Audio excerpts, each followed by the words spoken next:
অনুমতি বিজেপি চৰকাৰখনে যি ধৰণে বিচাৰিছে তাৰ বিৰুদ্ধে আমি অসম যুৱ প্ৰতিবাদ কৰিছোঁ।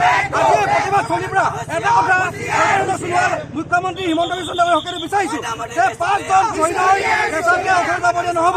আজি স্পষ্ট কৰিব বিচাৰিছোঁ যে 5জন শ্বহীদৰ শপত খাই গৈছোঁ। যদি বিজেপি চৰকাৰখনে কা পাতি নকৰে আগলৈ ভয়ংকৰ পৰিস্থিতি হ'ব সেই কথা স্পষ্ট।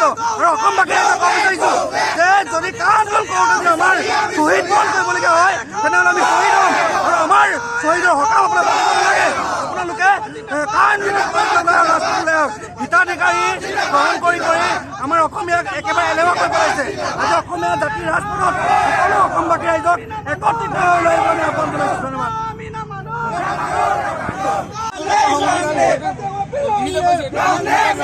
অসম জাতীয় যুৱ পৰিষদে আমি আৰম্ভণিৰ পৰা প্ৰতিবাদ কৰিছোঁ, প্ৰতিবাদ কৰি যাম। যিহেতু তেওঁলোকে প্ৰধানমন্ত্ৰীয়ে আমাক 2014 ষোল্ল বিদেশী যাব বুলি কৈ আজি বিদেশী আনিছে।